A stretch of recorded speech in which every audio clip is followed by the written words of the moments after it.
Всечесни оци, се преподобни и преподобни браќа, монаси и сестри монахињи, почитувана министерке за одбрана госпогица Славјанка Петровска, мили мои браќа и сестри. Црквата Христова ја посветила втората недела од Светата и Велика Четириесетница на големиот тајник на Божјата благодат, Свети Григорий Палама Солунскиот чудотворец. Како што читаме во неговото прекрасно житие, напишано од Константинополскиот патриарх Филотеј, тој живеел во 14 век и зад себе оставил неприкосновен печат врз православната теологија. Завештал една особено суштествена богословска мисла, заокружувајќи го оформувањето на православната триадолошка догма. Тој имено е безпрекорен знаалец, вкусител и проповедник на таворската несоздадена светлина, во која што, мили мои, сите ние сме повикани да учествуваме преку причестувањето со нестворените божествени енергии. Клучната мисла на овој голем богослов и светител на црквата е дека движењето на нашиот живот треба да биде управено кон обожението, тоест кон учеството во божественоста на Бога преку стекнувањето на тие обожителни енергии, за најпосле да ја достигнеме и вечната заедница на радоста во Божиото царство. Од Евангелието одредено да се чита во оваа недела чувме за Христовото чудо над фатениот, кога неговите пријатели, силно верувајќи во Христа Назареецот, го одвеле при него, и тоа на еден многу необичен начин. Имено, тие така цврсто верувале во Христа, во неговата моќ да твори големи чуда, што кога се соочиле со огромна толпа народ, поради која не можеле да го однесат својот парализиран пријател до исцелителот, тие храбро се решиле да го откорнат покривот на куќата каде што престојувал он и со јажиња да ја спуштат носилката на болниот пред него. Господ Христос пак, гледајќи ја нивната вера, истрајноста и пожртвуваноста, го исцели фатениот со зборовите: „Чедо, ти се простуваат гревовите твои“. Он го изврши ова исцеление според верата на неговите пријатели. Затоа евангелистот и нагласува, а Исус, кога ја виде нивната вера, му рече на фатениот: „Вие, сите кои го читате Евангелието, знаете дека Христос, како услов да направи некое чудо или исцеление, секогаш ја барал верата од луѓето. Во овој случај пак, он бил воодушевен не само од верата на пријателите на болниот, ами и од нивната пожртвуваност, од нивната действителна љубов кон пријателите, па затоа и веднаш го исцелил болниот.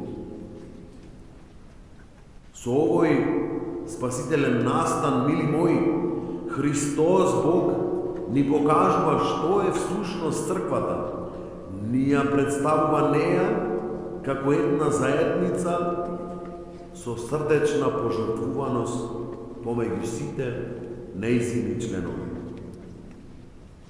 Он се радува и се трогнува кога ние пожртвувано и трпеливо се носиме едни со други во своите искушенија. Ние остава пораката да се любиме еден со друг, како што впрочем Он го возлюби светот, самопожртвувано раскувајќи се за секого од нас. Токму во таа светлина на неговата љубов треба да гледаме на секој човек во светот и особено на секој христијанин кој се причествува со телото и крвта Христово. Апостолот Павле, сакајќи уште посилно да го нагласи и да го објасни, вели дека сите ние христијаните сме членови на едно исто тело, органи зависни еден од друг. Зашто, како што во едно тело имаме многу органи, но сите органи не действуваат на еднаков начин, така и ние, мнозина сме едно тело во Христос, а секој поединечно сме органи еден на друг. И на друго место се вели, бидејќи лебот е само еден, едно тело сме и ние многуте, зашто сите сме причесници од еден леб. Па така, мили мои, следствено, колку и да се чини дека некој орган е можеби најмал и најнезначителен, сепак, ако тој орган боледува, тогаш и целото тело ќе биде болно. Сите останати органи ќе страдаат заради едниот разболен орган. Во таа смисла, сите ние сме членови на духовната градба, Црквата Христова, и Бог од нас очекува да се грижиме еден за друг. Не смееме да дозволиме некој да страда осамен.